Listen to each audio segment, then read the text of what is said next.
Student, आपका स्वागत है इंट्रांसपुर यूट्यूब चैनल पे। अभी आज बिहार बोर्ड का एग्ज़ाम हुआ है मैथमेटिक्स का, तो अभी हम इस ऑब्जेक्टिव का सॉल्यूशन करेंगे और आप यहाँ से मैच कर सकते हैं आपका कितना ऑब्जेक्टिव करेक्ट है, ताकि आप ये जान सकें आपका कितना नंबर आ रहा है।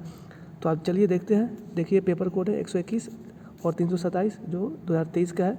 मुझे एक स्टूडेंट ने भेजा है, देखिए 2023 का है, फर्स्ट शिफ्ट का पेपर है। तो चलिए देखिए शुरू करते हैं आप सॉल्व करना।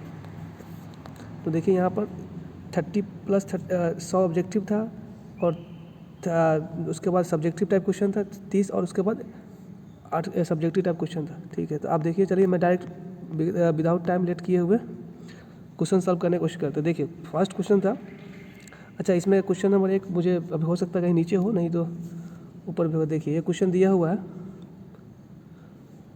The maximum value of z equal to x minus 3y subject to constant x plus y less than equal to 30। ये क्वेश्चन दिया हुआ है, तो इसमें मुझे मैक्सिमम वैल्यू पूछा है। तो अब ये जानते हैं LPP का सवाल है, लीनियर प्रोग्रामिंग प्रॉब्लम। तो इसके लिए सबसे पहले जो है ना, आप ये फंक्शन जो दिया हुआ है इसका हम ग्राफ बना लेते हैं। देखिए x plus y less than equal to 30। तो देखिए जब x की वैल्यू आप 0 डालेंगे तो y की वैल्यू कितना आएगा 30, तो 0 और 30 हो गया यहाँ पे। और इधर जब डालेंगे y की वैल्यू 0 तो ये क्या होगा 30 और x की वैल्यू 13 हो जाएगा, y की वैल्यू 0 हो जाएगा। इसी तरह आप देखिए ये मेरा कॉर्नर पॉइंट हुआ, एक पॉइंट हुआ मान लीजिए a है और दूसरा पॉइंट b है। तो आप इस दोनों पॉइंट को इस जो एक कंडीशन दी है उसमें पुट करने के बाद आपकी 2 वैल्यू मिलेगी, तो वहाँ से जो मैक्सिमम वैल्यू होगी वो मैक्सिमम हो जाएगी। तो इसी तरह जब हम इसमें आप x बराबर आप जब 13 पुट करते हैं तो देखिए 13 माइनस 3 इंटू 0, तो ये क्या हो जाएगा, एक 0 हो जाएगा, x बराबर 13।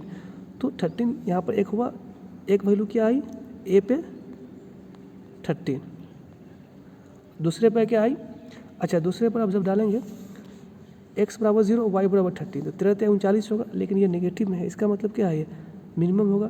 तो इसी तरह मेरा आंसर इस क्वेश्चन में क्या हुआ C, 13 मेरा मैक्सिमम वैल्यू हुआ। तो अब नेक्स्ट क्वेश्चन की तरफ चलते हैं। दूसरा सवाल भी, दूसरा क्वेश्चन भी है LPP से, दूसरा क्वेश्चन भी LPP से, इसमें मिनिमम वैल्यू बोला है। तो इसी तरह हम इसका भी सबसे पहले इस लाइन के ग्राफ बना लेंगे। तो इस लाइन के ग्राफ बनाएंगे तो यहाँ से x एक पॉइंट ये आएगा, एक पॉइंट ये आएगा, और इस पॉइंट को जब पुट करेंगे तो यहाँ से 2 वैल्यू आएगी, एक मैक्सिमम वैल्यू आएगी, एक मिनिमम वैल्यू आएगी। तो एक जब मैक्सिमम वैल्यू आएगी मेरा 56 आएगी और मिनिमम वैल्यू 48 आएगी। 2 वैल्यू आएगी, उसमें से एक 56 आएगी, एक 48 आएगा। तो मिनिमम कौन सा है 48, तो मेरा आंसर क्या हो जाएगा B। इसी तरह देखिए क्वेश्चन नंबर 6 का, क्वेश्चन नंबर 6 है, यहाँ पर डॉट प्रोडक्ट का सवाल है। डॉट प्रोडक्ट आप पढ़े होइएगा वेक्टर में। तो देखिए यहाँ पर थोड़ा मैं इसको जूम कर लेता हूँ। तो ये सवाल देखिए 2i minus 3j dot i plus j है। तो यहाँ देखिए i वाले कितने हैं, जब आपको मालूम है i इंटू आई हो तो 1 होगा, और इसके अलावा कोई जैसे मान लें i इंटू जे हो तो 0 होगा। मतलब जब सेम वाला रहता है तो 1 होता है और डिफरेंट टाइप का रहा है तो वो 0 होता है। तो यहाँ देखिए 2i प्लस आई, 2i है, तो यहाँ देखिए इससे इसको मल्टीप्लाई करेंगे 2 इंटू आई, और जब फिर इससे इसको मल्टीप्लाई करेंगे तो क्या होगा ये 3j इंटू के। तो ये दोनों देखिए डिफरेंट है, और सेम कौन है एक वाला 2i इंटू आई। तो आई क्या हो जाएगा 1 हो जाएगा, इसका मतलब क्या है 2 बचेगा। तो इसका मतलब अपना आंसर क्या हुआ 2। तो क्वेश्चन नंबर 6 का आंसर क्या है 2। इसी तरह चलेंगे क्वेश्चन नंबर 7 की तरफ। तो क्वेश्चन नंबर 7 काफ़ी अच्छा क्वेश्चन है बिहार बोर्ड के अकॉर्डिंग। जैसे देखिए आप यहाँ पर x की वैल्यू दी हुई है मॉड x का मतलब x की वैल्यू -1 से 1 के बीच में। तो जब आप इसे सॉल्व करेंगे तो सबसे पहले tan इनवर्स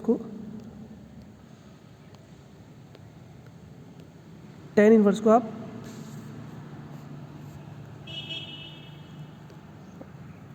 ये tan इनवर्स है, उसको हम tan इनवर्स x को हम थीटा कंसीडर कर लेते हैं। तो यहाँ से x बराबर क्या आ जाएगा, x बराबर tan थीटा आएगा। तो जैसे ही tan थीटा आएगा तो फिर हम आप जानते हैं, देखिए यहाँ पर ऑप्शन देखते हैं। यहाँ पर देखिए tan inverse 2x/1 plus x square है। अगर यहाँ पर माइनस रहता तो आपको मालूम है tan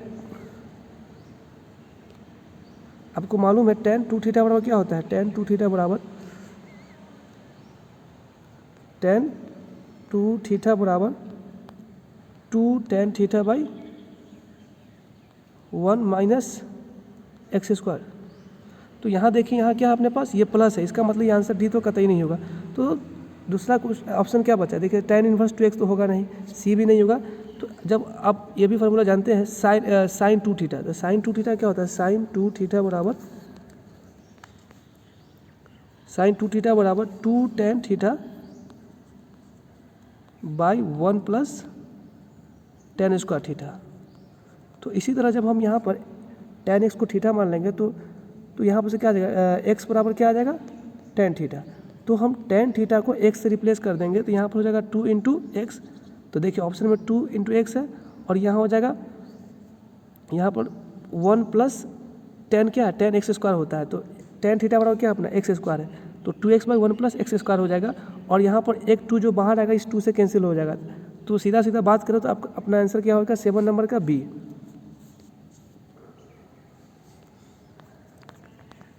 अब नेक्स्ट क्वेश्चन की तरफ चलते हैं। देखिए ये इन्वर्स ट्रिग्नोमेट्री फंक्शन का डायरेक्ट सवाल है, जैसे आपको याद भी होगा, जैसे हम लोग पढ़ते हैं बेसिक क्वेश्चंस आता है इसमें, और आपको टीचर भी पढ़ाया होगा। tan inverse x plus cot inverse x बराबर होता है पाई बाई 2। ये काफ़ी स्टैंडर्ड रिजल्ट है, सेकेंड या फर्स्ट क्लास में पढ़ाया जाता है। तो देखिए जब आप ITF का क्लास नंबर 2 या 3 करते होंगे तो उसमें आपको पढ़ाया जाता होगा इन्वर्स ट्रिग्नोमेट्री फंक्शन में। तो यहाँ देखिए अपने पास पूछा है क्या, कॉट इन्वर्स x। तो कॉट इन्वर्स पूछा है तो हम tan इन्वर्स को इधर भेज देंगे, ये बच जाएगा इधर कॉट इन्वर्स x। तो pi by 2 minus tan inverse x। देखिए इसमें कौन सा ऑप्शन करेक्ट है, pi by 2 minus tan inverse x। इसका मतलब अपना आंसर क्या हो गया, ऑप्शन नंबर सी मेरा करेक्ट आंसर है। अब नेक्स्ट क्वेश्चन की तरफ चलते हैं। अब ये भी डायरेक्ट फार्मूला पूछा हुआ आपको मालूम है, tan inverse x plus tan inverse y को tan inverse x plus y 1 minus x लिख सकते हैं। इसका मतलब अपना आंसर क्या है, डी। अब इस क्वेश्चन में देखिए यहाँ से आपको डायरेक्ट वैल्यू पूछा था, साइन इनवर्स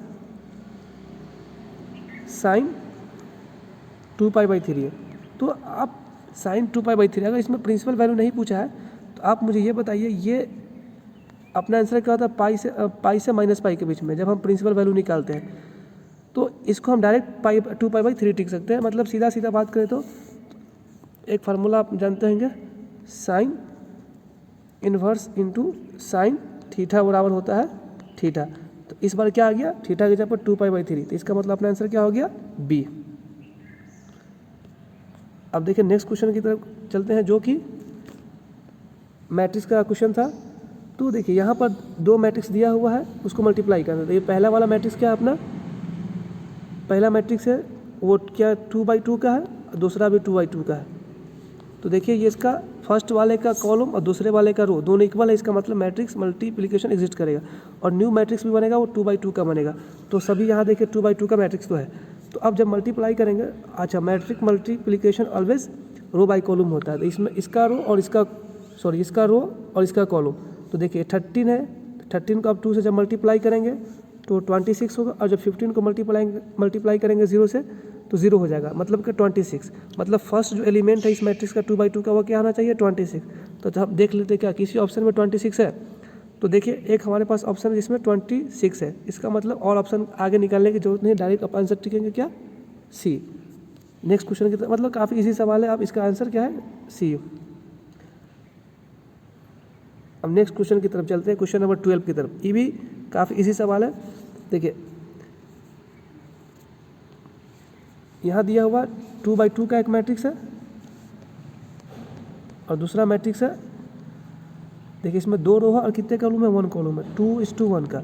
तो यहाँ देखिए ये दोनों इक्वल है, इसका मतलब मल्टीप्लिकेशन जो मैट्रिक्स है वो एग्जिस्ट करेगा। जो न्यू मैट्रिक्स बनेगा 2 बाई 1 का मैट्रिक्स बनेगा। तो अब देखिए, तो अब इसको मल्टीप्लाई करेंगे तो सबसे पहले देख लीजिए 2 बाई 1 कौन है, मतलब जिसमें 2 रो हो और 1 कॉलम हो। तो 2 रो तो इसमें भी है, यहाँ भी है, और कॉलम इसमें 2 है, तो ये तो ऑप्शन नहीं होगा, ये भी ऑप्शन नहीं होगा। अब देखिए इसमें क्या है, 2 रो है, तो 2 रो यहाँ नहीं, इसमें एक ही रो है, तो इसका मतलब ये आंसर कैंसिल हो गया। ये डायरेक्ट क्या हो गया, answer D.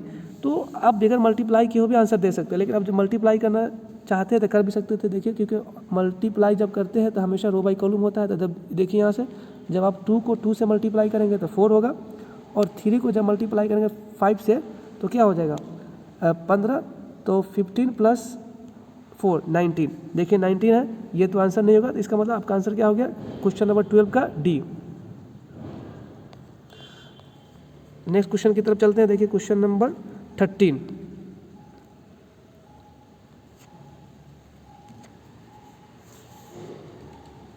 Question number 13, question number 13 में क्या, देखिए आप इस प्रॉपर्टी आपको मालूम होगा -a से a तक, और अगर मान ली f(x) अपने पास कोई फंक्शन है, तो अगर ये फंक्शन इवन है तो इसको हम कैसे लिख सकते हैं, 0 से a और मल्टीप्लाई में 2 f(x), लेकिन जैसे ही फंक्शन ऑड होता है इसका मतलब उसका आंसर डायरेक्ट क्या होता है, 0। तो इसी तरह यहाँ पर देखिए ये फंक्शन क्या है, tan x जो फंक्शन होता है हमेशा क्या होता है, ये ऑड फंक्शन होता है, क्योंकि जब इसमें -tan की जगह पर, मतलब थीटा की जगह पर -थीटा से रिप्लेस करेंगे तो -tan थीटा हो जाएगा। तो ये क्या हुआ मेरा, ये ऑड फंक्शन हुआ, और जैसे ही ऑड फंक्शन, इसका मतलब अपना आंसर क्या होना चाहिए, 0।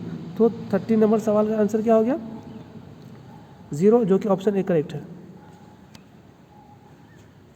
क्वेश्चन नंबर 14, देखिए क्वेश्चन नंबर 14 भी हमारा कहाँ का सवाल है, इंटीग्रेशन का, इनडिफिनिट इंटीग्रेशन का। यहाँ देखिए साइन की power 3 theta into cosec square theta है। तो आप जानते हैं sine theta into cos theta क्या होता है, कॉसेक थीटा क्या होता है, 1 होता है। तो इसी तरह यहाँ देखिए कॉसेक स्क्वायर थीटा इसमें का और इसमें का साइन स्क्वायर थीटा, वो मिलके 1 बन गया, तो उस अपने पास क्या बच गया, डायरेक्ट साइन थीटा। अब साइन थीटा का इंटीग्रेशन क्या होता है, माइनस कॉस थीटा, इसका मतलब c माइनस कॉस थीटा अपने पास आंसर हो गया।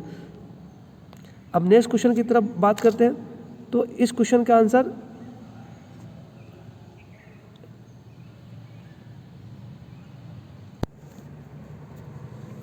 तो अब नेक्स्ट क्वेश्चन की तरफ चलते हैं। क्वेश्चन नंबर 15, ये इंटीग्रेशन का सवाल है। देखिए काफ़ी इजी इंटीग्रेशन है। यहाँ देखिए, यहाँ मुझे दिख रहा है कॉस थीटा, यहाँ भी दिख रहा है कॉस थीटा। तो हम काम क्या करते हैं, पहले कॉस थीटा को कॉमन कर लेते हैं। तो जैसे ही कॉस थीटा कॉमन करेंगे तो यहाँ क्या बचा है, कॉसेक स्क्वायर थीटा, और यहाँ बचा है क्या, कॉट स्क्वायर थीटा। तो कॉसेक स्क्वायर थीटा को 1/sin स्क्वायर थीटा लिख लेते हैं, और यहाँ क्या लिखेंगे, 1/sin स्क्वायर थीटा, और यहाँ क्या बचेगा, कॉट स्क्वायर थीटा। तो कॉट स्क्वायर थीटा को मैं लिख लूँ कॉस स्क्वायर थीटा, अब बटा में साइन स्क्वायर थीटा, बटा में क्या बचा, यहाँ क्या बचा, 1 सेकेंड, हाँ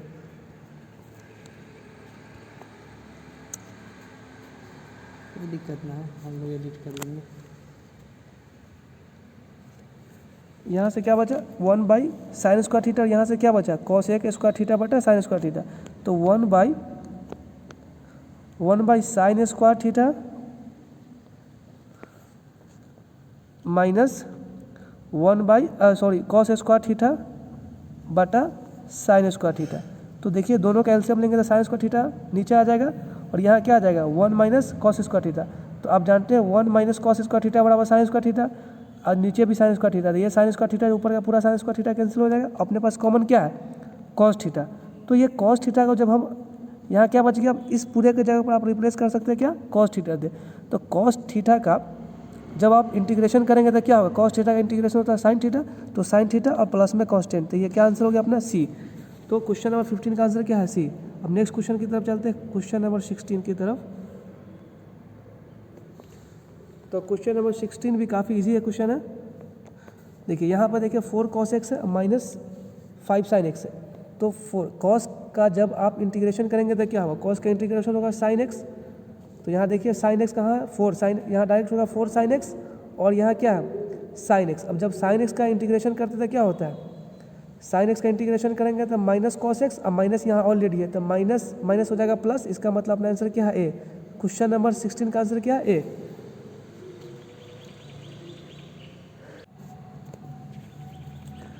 तो फाइनली क्वेश्चन नंबर 16 का आंसर क्या है अपने पास, ए। चलिए अब क्वेश्चन नंबर 17 का देखते हैं। क्वेश्चन नंबर 17 का आंसर क्या होना चाहिए, इसका मैं सॉल्यूशन आपको लास्ट में प्रोवाइड करता हूँ 1 सेकंड, क्योंकि इसमें मुझे थोड़ा सा कुछ मिस्टेक दिख रहा है। चलिए ठीक, तो क्वेश्चन नंबर 17 का आंसर मैं लास्ट में बता रहा हूँ। क्वेश्चन नंबर 18 का आप देखिए। क्वेश्चन नंबर 18 काफ़ी इजी सवाल है। आपको एक प्रॉपर्टी मालूम होना चाहिए, जैसे कि हम लोग पढ़ते हैं, जब पढ़ाया जाता है, जब आप इंटीग्रेशन पढ़ते हो, तो अगर कोई फंक्शन है f(x) और नीचे भी कोई फंक्शन है f(x), तो इस फंक्शन का अगर नीचे वाले फंक्शन का ऊपर में डिफरेंशिएशन लिखा है तो डायरेक्ट इसका इंटीग्रेशन होता है log और जो नीचे वाला फंक्शन है वो। तो देखिए ये x³ है और यहाँ पर क्या है 2x है। जब आप इसको डिफरेंशिएट करेंगे तो क्या आएगा 3x², आप इसका डिफरेंशिएट करेंगे तो क्या आएगा 2 आएगा। तो जब आप इसको डिफरेंशिएट करेंगे तो ऊपर वाला फंक्शन रिटर्न आ जाएगा। तो आप इसको डायरेक्ट log और नीचे वाला फंक्शन log और x³ + 2x, मतलब कि इसका आंसर क्या है क्वेश्चन नंबर 18 का अपने पास डी।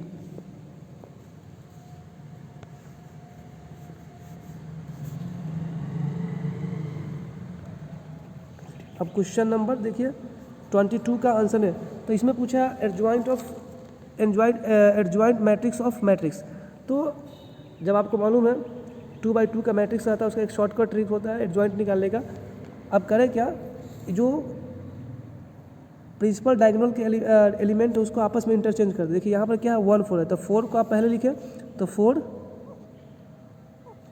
और यहाँ पर लिखेंगे 1, और ये वाला डायगोनल का उसका एलिमेंट है उसका साइन अपोजिट कर देते हैं। यहाँ देखिए 2 है तो -2 होगा और यहाँ 3 है तो -3 होगा। तो देखिए 4 -2 -3 1 किस ऑप्शन में है 4 -2 -3 1, मतलब कि क्वेश्चन नंबर 22 का आंसर क्या है ए। अब क्वेश्चन नंबर 23 की तरफ चलते हैं। देखिए यहाँ पर क्वेश्चन दिया हुआ है, यदि एक रेखा की दिक को जाए, ये क्वेश्चन दिया हुआ है तो x की मान बताए, मतलब if the direction cosine of the line be 4/√77 और 5/√77 and x/√77 then the value of x। तो आपको मालूम है प्रॉपर्टी l² + m² + n² = 1 होता है। तो इसी तरह जब हम यहाँ पर इसका स्क्वायर करते हैं, इसका स्क्वायर करते हैं, इसका स्क्वायर करते हैं और सबको जोड़ते हैं 1 करते हैं, तो यहाँ डायरेक्ट बचता क्या 77, और यहाँ क्या बचता 4 का स्क्वायर 16, 5 का स्क्वायर 25 और x²। तो अब 77 - 41 करते तो लास्ट में 36 बचता। तो x² की वैल्यू ±6 आता है, लेकिन यहाँ पर अपने पास ऑप्शन में क्या है 6। तो आंसर क्या हुआ अपने पास 23 का ए।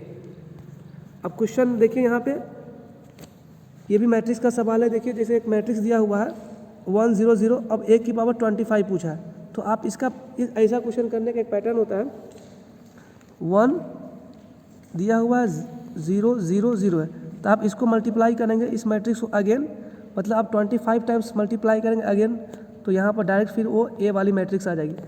इसको मल्टीप्लाई करेंगे a × a, फिर a² × a, फिर a² × इस तरह से करेंगे, तो ये 25 टाइम्स जब करेंगे तो फिर आंसर क्या आएगा ए। तो अपना आंसर क्या है 24 नंबर क्वेश्चन का डी। अब ये देखिए, ये थोड़ा ठीक सवाल है। इस क्वेश्चन में क्या दिया हुआ था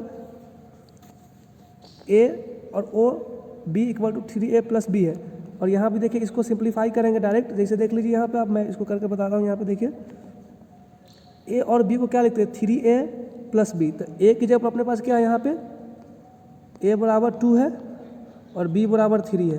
तो पहले हम इसके जो अंदर का ब्रैकेट उसका काम करते हैं। तो a की जगह पर क्या डालेंगे अपने पास, a की जगह पर 2 और यहाँ देखिए 3 प्लस b की जगह पर क्या है 3 यहाँ पे है। तो 3 3 दूना 6 + 9, सॉरी 3 दूना 6 + 3, मतलब कि 9 हुआ यहाँ से। और इसी तरह यहाँ से सॉल्व करेंगे, तो इसी तरह सॉल्व करेंगे 25 का आंसर क्या आ जाएगा 32। इसको सॉल्व करेंगे इसी पैटर्न पर 32 आ जाएगा कुल। तो 25 का आंसर क्या अपने पास बी।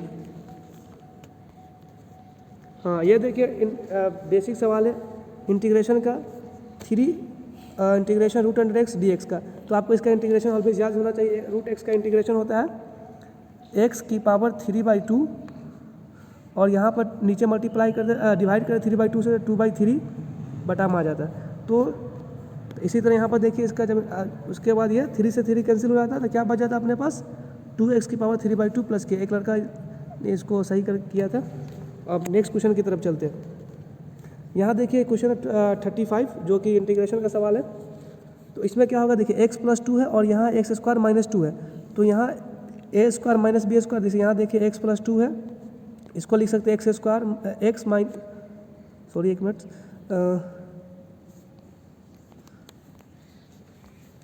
ये दिया हुआ x + 2, तो x + 2 को एज इट इज़ रहने दीजिए।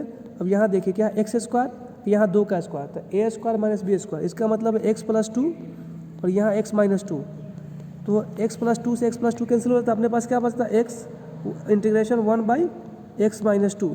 अब आपको मालूम है log 1/x का इंटीग्रेशन क्या होता है, log x। तो इसी तरह 1/x की जगह पर क्या आ गया यहाँ पर x-2, मतलब 1/डब्बा का इंटीग्रेशन होता है log डब्बा। तो इसी तरह x-2, तो देखिए यहाँ पे log x-2 प्लस k, तो इसका आंसर क्या है C। अब यहाँ पर देखिए 36 क्वेश्चन नंबर है। क्वेश्चन दिया हुआ इंटीग्रेशन ऑफ 3x, क्वेश्चन है 3dx/√1 - x²। तो इसको हम क्या करेंगे, यहाँ पर देखिए इसका सॉल्यूशन हम यहाँ पे करते हैं। देखिए यहाँ पर 3 है और dx है। अब यहाँ से क्या करेंगे, यहाँ से 9 को हम कॉमन ले लेते हैं। 9 को कॉमन लेंगे तो रूट से बाहर आएगा तो 3 बचेगा, और यहाँ पर क्या बचेगा 1/3 का स्क्वायर, मतलब 1/3 का स्क्वायर मतलब 1/9 और माइनस x²। अब ये देखिए इससे कैंसिल हो गया, तो ये बेसिक रिजल्ट आ गया साइन इनवर्स का। ये रिजल्ट अब अपने को याद होगा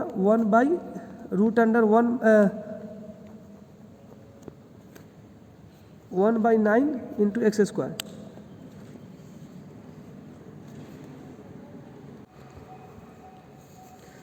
ये 36 का देखिए, तो यहाँ पर लिखा हुआ है 3dx/√1 - x²। तो इसको हम सिंप्लीफाई कर लेंगे पहले। देखिए 3dx और यहाँ से 9 को कॉमन करेंगे तो यहाँ क्या आ जाएगा 1/9। तो 1/9 को हम लिख सकते हैं 3 का स्क्वायर माइनस x² और अंडर रूट, और यहाँ पर जो 3 आता है वो कैंसिल हो जाता है इससे ये।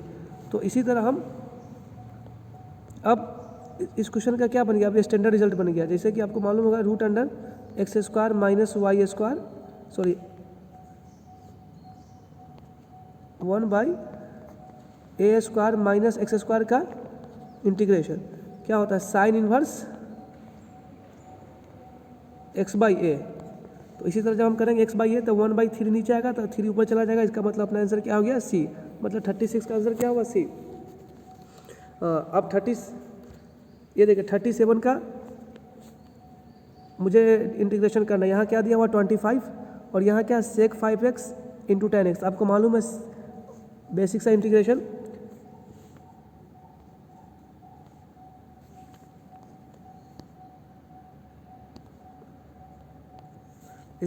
इसका इंटीग्रेशन आपको मालूम होता है। अच्छा, इसका अगर आपको मालूम होगा sec थीटा का डिफरेंशिएशन क्या होता है, sec theta into tan theta. तो इसी तरह अगर sec थीटा की जगह क्या है 5x है, तो जब हम इसको अब इंटीग्रेट करते हैं, जब हम इसको इंटीग्रेट करेंगे तो ये क्या बन जाएगा sec 5 थीटा, और ये 5 इसका कोएफिशिएंट, इसका 5 कोएफिशिएंट, तो मतलब 25 से मल्टीप्लाई करेंगे। यहाँ पर 25 दिया हुआ, 25 से 25 कैंसिल हो जाएगा, तो अपने पास क्या बचेगा sec 5x। तो इसका आंसर क्या है D। अब यहाँ पर देखिए क्वेश्चन नंबर 38 का, क्वेश्चन नंबर 38 काफ़ी ईजी है। आपको इसका बेसिक इंटीग्रेशन भी याद होना चाहिए। sec² x का जब आप इंटीग्रेशन करते हैं तो 10 होगा, और उसका कोएफिशिएंट क्या है 4, तो 4 से डिवाइड कर देंगे तो क्या हो गया आंसर 1/4 10x x4। ठीक है। उसके बाद क्वेश्चन नंबर 39 का देखिए, यहाँ पर k है, k कंपोनेंट दिया हुआ। इसे आपको मालूम होगा x में होता है i और y में होता है j और इसमें होता है k। तो इसी तरह k को मल्टीप्लाई करते हैं। यहाँ डिफरेंट है, जब भी डॉट प्रोडक्ट करते हैं डिफरेंट टाइप का, जब यूनिट वेक्टर आता है तो वो 0 होता है। तो इस k को मल्टीप्लाई करेंगे i से तो 0 होगा, k को मल्टीप्लाई करेंगे j से तो वो 0 होगा। इसका मतलब 39 का आंसर क्या है A। अच्छा, अब क्वेश्चन नंबर 61 की तरफ चलते हैं। क्वेश्चन नंबर 61 डिफरेंशिएशन का सवाल है, काफ़ी इजी डिफरेंशिएशन दिया हुआ है। तो देखिए cos थीटा का आपको डिफरेंशिएशन मालूम होगा माइनस साइन होता है, माइनस साइन थीटा। इसी तरह यहाँ पर देखिए 2 ऑलरेडी है, यहाँ पर 2 हो जाएगा और 2 हो जाएगा, यहाँ पर 2 हो जाएगा इंटू, और यहाँ पर देख cos 3x है, तो मतलब cos थीटा का डिफरेंशिएशन होता है साइन, तो माइनस साइन बाहर निकाल लीजिए, साइन 3x/4, और ये 3/4 है, इसको हम मल्टीप्लाई करेंगे, कोएफिशिएंट से मल्टीप्लाई करेंगे 3/4। तो इसी तरह यहाँ से 2 कर जाता, तो क्या बचता अपने पास साइन 3x/4 इंटू 3/2। अब ये ऑप्शन कौन सा है, ऑप्शन नंबर डी मेरा करेक्ट आंसर है। अब क्वेश्चन नंबर 62 की तरफ चलते हैं। क्वेश्चन नंबर 62 क्या होगा, जब e की पावर माइनस 3x का डिफरेंशिएट करेंगे तो e की पावर x का डिफरेंशिएशन आपको याद होगा, e की पावर x का होता है e की पावर x। तो e की पावर x यहाँ पर 3x आ गया, तो 3 को हम पहले मल्टीप्लाई कर देंगे। तो देख लीजिए यहाँ क्या हो गया -3 और e की पावर -3x। क्वेश्चन नंबर 62 का आंसर क्या है डी।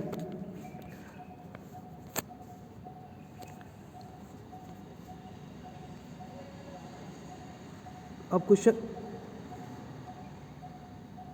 नंबर 63 का आंसर देखिए।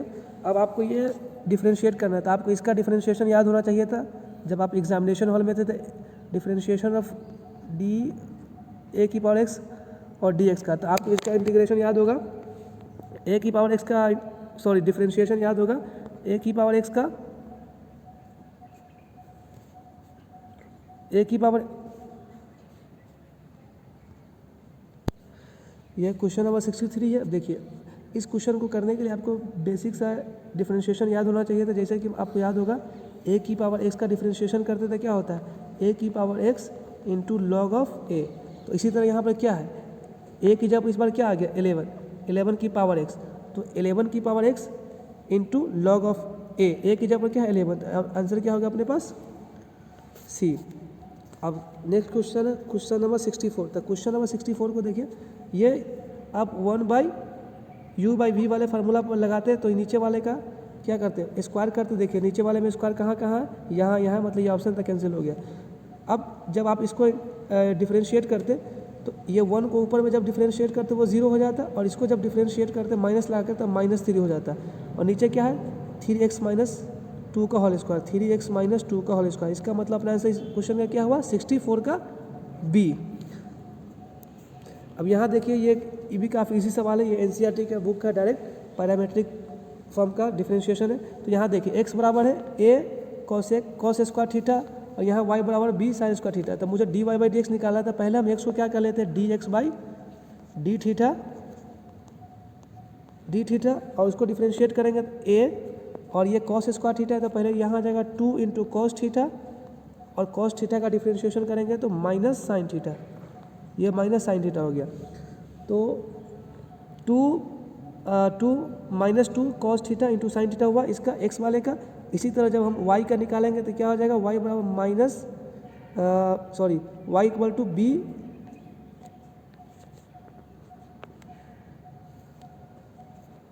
y इक्वल टू, यहाँ पर जब इसको हम डिफ्रेंशिएट करेंगे तो b, और यहाँ से 2 यहाँ आ जाएगा, और साइन थीटा का साइन थीटा हो जाएगा, और यहाँ पर क्या हो जाएगा साइन थीटा का डिफ्रेंशिएट करेंगे तो cos थीटा।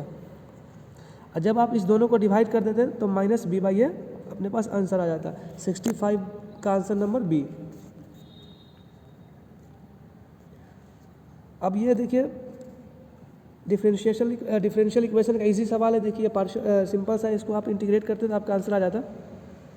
तो आप इसको इंटीग्रेट कर देखिए, दोनों तरफ इंटीग्रेशन लगा देते, और यहाँ भी कांस्टेंट है तो यहाँ पर इंटीग्रेशन लगा देते। यहाँ देखिए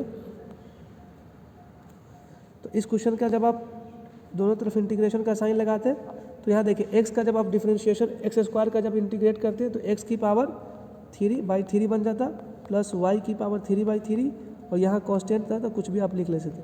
अब यहाँ पर क्या बच गया, इसको आप इधर ले आते, इसको आप इधर ले आते, तो ये 3 कॉमन आ जाता है, 3x² + 3, और इधर क्या हो जाता है 3। अब जब 3 से 3 कैंसिल कर देते तो यहाँ पर बचता 3k, तो 3k को आप कोई एक नया कांस्टेंट मान के k लिख सकते थे। इसका मतलब आपका आंसर क्या है इस क्वेश्चन का 66 का ए। चलिए नेक्स्ट क्वेश्चन की तरफ चलते हैं। नेक्स्ट क्वेश्चन हमारा ये भी डॉट प्रोडक्ट का सवाल है, जो कि काफ़ी इजी सवाल है।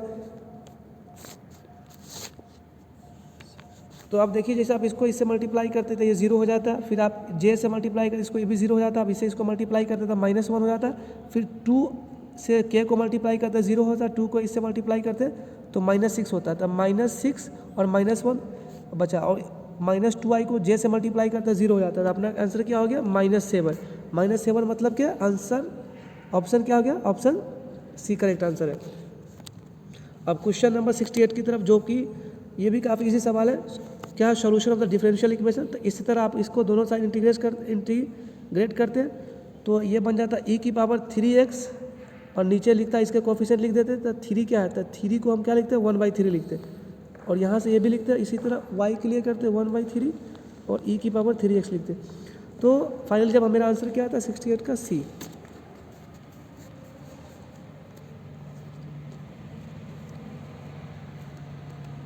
अब क्वेश्चन नंबर 69 देखिए, 69 है d x by x plus d y by d x, तो इसको भी दोनों तरफ इंटीग्रेट करना था। 69 का मुझे इंटीग्रेशन करना है दोनों साइड। देखिए तो आपको मालूम है 1/x का क्या होता है ln x प्लस y का y ln y हो जाएगा। तो दोनों का जब हम ln x plus ln y को जब मल्टीप्लाई कर देंगे दोनों प्रोडक्ट में, तो सॉरी सम में है तो प्रोडक्ट में आ जाएगा, तो x इंटू वाई और यहाँ पर कोई एक कांस्टेंट बच जाता, तो x इंटू वाई बराबर के। ऑप्शन क्या होना चाहिए 69 का डी। इसी तरह इस क्वेश्चन में the integrating factor of the differential equation, question number 70 का मुझे इंटीग्रेटिंग फैक्टर निकालना था। इंटीग्रेटिंग फैक्टर निकालने के लिए क्या करता है आपको मालूम होगा, linear differential equation d y by d x plus y into यहाँ पर एक्स का कोफिशिएंट होना चाहिए और यहाँ पर कोई कांस्टेंट होना चाहिए।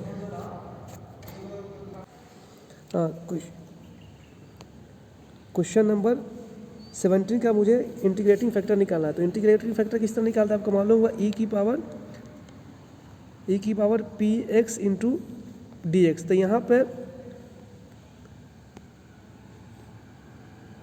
क्वेश्चन का मुझे इस डिफरेंशियल इक्वेशन का मुझे इंटीग्रेटिंग फैक्टर निकालना है। तो यहाँ पर देखिए y के कोएफिशिएंट क्या है माइनस साइन एक्स। तो जब आप इसको लिखते हैं ई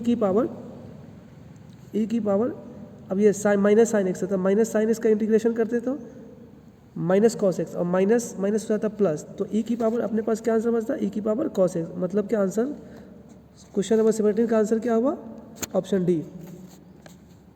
अब क्वेश्चन नंबर 71 की तरफ चलते हैं। ये भी काफ़ी बेसिक इंटीग्रेशन का सवाल है। तो देखिए जब आप साइन एक्स का इंटीग्रेशन करते हैं तो माइनस कॉस एक्स आता है। तो देखिए माइनस कॉस एक्स सिर्फ दो जगह, या तो ए होगा या बी होगा। अब देखिए इसका कोएफिशिएंट से जब हम डिवाइड करेंगे 3/4 है तो 4 ऊपर चला जाएगा, तो 4/3 बचता और कॉस 3x/4 बचता अपने पास। तो इस क्वेश्चन का आंसर क्या हो गया सी। क्वेश्चन नंबर 71 का आंसर क्या है ऑप्शन नंबर सी। अब क्वेश्चन नंबर 72 की तरफ चलते हैं। तो इसी तरह देखिए ये कॉस का है, तो कॉस का जब आप इंटीग्रेशन करते हैं तो साइन एक्स हो जाता है। तो इसी तरह साइन 7x/9 और जब ये 7/9 को डिवाइड करते हैं तो ये 9 ऊपर चला जाता है, तो 9/7 और साइन 7x/9 प्लस के। तो 72 का आंसर क्या है सी। इसी तरह अगर हम क्वेश्चन नंबर 73 का इंटीग्रेशन करते हैं तो आपको मालूम है सेक स्क्वायर थीटा का इंटीग्रेशन होता है 10। तो यहाँ पर देखिए सेक स्क्वायर है तो 10 हो जाएगा, तो 10 17x/23 और इसका जो कोएफिशिएंट है वो डिवाइड हो जाएगा, तो 23/7, तो 23/17 और 10 17x/23, तो 73 का ऑप्शन क्या होगा अपने पास option C is a correct answer. अब नेक्स्ट क्वेश्चन की तरफ चलते हैं, क्वेश्चन नंबर 74। अब ये देखिए ये भी काफ़ी बेसिक सवाल है, हर साल पूछा जाता है लगभग रिपीट करके। इस कंसेप्ट जैसे ए की पावर एक्स का डिफरेंशिएशन हो या इंटीग्रेशन हो, तो इसी तरह यहाँ पर मुझे ए की पावर एक्स का इंटीग्रेशन पूछ लिया, तो डायरेक्ट इसका आंसर हम लिख लेते हैं। अगर ए रहता है तो ए की power X by log of A. तो इसी तरह यहाँ पर क्या है ए की जगह पर 4 आ गया, तो क्या लिखेंगे 4x प्लस बटा में log 4, तो इसका आंसर क्या हो गया अपने पास सी। अब ये तो काफ़ी बेसिक इंटीग्रेशन है, तो ये तो आप इसको मल्टीप्लाई करते हैं और इसको इंटीग्रेट कर लेते हैं, तो डायरेक्ट इसका आंसर क्या आता क्वेश्चन 75 का ऑप्शन नंबर सी। अब ये देखिए थोड़ा सा बेसिक ये भी सवाल है, आपको ये कंसेप्ट मालूम है जैसे ई की पावर एक्स, और जैसे इस क्वेश्चन करने के लिए एक थोड़ा सा कंसेप्ट अगर आपको मालूम रहता, कंसेप्ट होता है ई की पावर एक्स है और अपने पास एफ एक्स है और इसके इधर लिखा हुआ F x F dash x, मतलब इस फंक्शन का ये अगर डिफरेंशिएशन हो तो डायरेक्ट इसका आंसर क्या होता है ई की power X into F x. तो इसी तरह देखिए जब कॉस एक्स का जब आप डिफरेंशिएट करेंगे तो माइनस साइन एक्स आता है, तो देखिए इसी तरह यहाँ पर एफ डैश एक्स है, तो आंसर क्या होना चाहिए ई की power X into cos x. तो ई की पावर कॉस एक्स, तो मतलब 76 का आंसर क्या हुआ क्वेश्चन नंबर 76 का आंसर ऑप्शन बी करेक्ट है। यहाँ पर देखिए इसी तरह यहाँ पर देखिए वही कंसेप्ट है ई की पावर एक्स और एक्स क्यूब प्लस 3x²। तब देखिए ये जो फंक्शन है एक्स की पावर 3 उसका जब आप डिफरेंशिएट करते थे क्या आता है 3x²। तो इसी तरह जो 7 का आंसर क्या अपना सी। ये काफ़ी इजी सवाल है। अब चलिए नेक्स्ट क्वेश्चन की तरफ चलते हैं, क्वेश्चन नंबर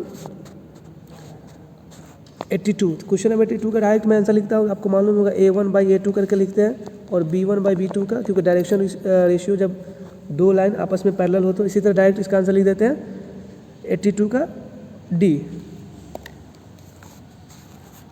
अब 83 का ये भी इसी सवाल है। 83 का डायरेक्ट अपने पास आंसर आ जाता बी, क्योंकि ये आपको मालूम है जब ये दोनों परपेंडिकुलर है तो इसको 2x को मल्टीप्लाई करते x से और 3 को मल्टीप्लाई करते 3y से और 5 को मल्टीप्लाई करते 4 से, तो 5 का 20 आता प्लस में। लेकिन जब अपने को पूछा वैल्यू किसका 2x + 3y, तो ये 20 को उधर शिफ्ट कर देते तो क्या बचता -20। तो इसी तरह कुछ 80 नंबर क्वेश्चन का 83 का आंसर क्या हो गया बी। अब ये देखिए इस क्वेश्चन का ये जो वेक्टर दिया उसका मुझे मॉडुलस पूछा, तो मॉडुलस निकालने का सिंपल सा रूल आपको मालूम है, जो उसका कोएफिशिएंट है उसका स्क्वायर कर दीजिए। तो यहाँ पर क्या है 3 का स्क्वायर 9 + 4 का स्क्वायर 16 और यहाँ पर है 5 का स्क्वायर 25। तो जब आप इसका सबको ऐड करेंगे तो 50 बनेगा। 50 का जब आप रूट लेते हैं तो 5√2 हो जाएगा, मतलब 84 का आंसर क्या है ए। इसी तरह जब आप इसको देखिए ये दो मैट्रिक्स दिया हुआ था, इस मैट्रिक्स को इसके इक्वल करना था और इसको इसके इक्वल करना था, मतलब क्रॉसपोंडिंग एलिमेंट को इक्वल कर देते। जब आप इसको सोल्व करेंगे तो 85 का डायरेक्ट आंसर आ जाएगा। देखिए 2a - 7 = a है, तो इसको इधर भेजेंगे तो c आ जाएगा 85 का c। अब देखिए क्वेश्चन था, इस क्वेश्चन का आप सॉल्व करेंगे तो आपका आंसर आ जाएगा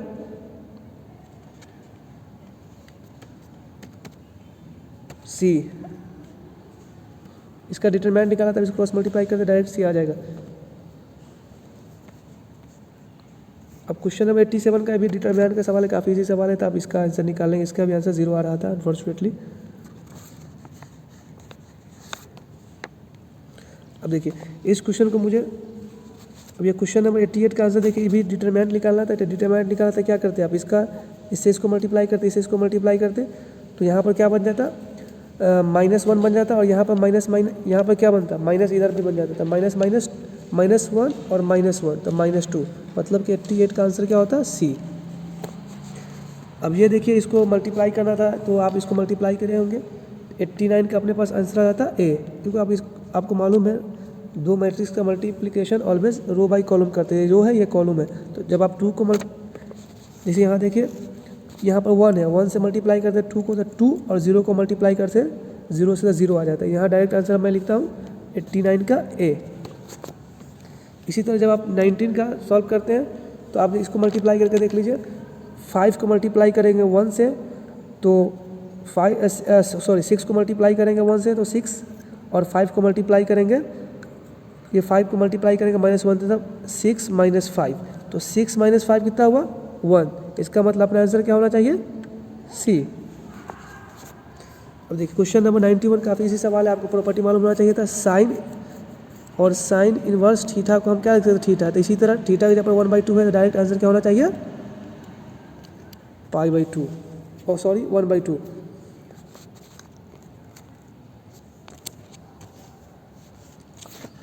अब देखिए इन्वर्स ट्रिग्नोमेट्रिक फंक्शन का फार्मूला डायरेक्टली होता है इसका sign inverse x plus sign inverse y क्या होता है sign inverse x √1 - y² plus y √1 - x²। इसका मतलब डायरेक्ट अपना आंसर क्या हो गया बी।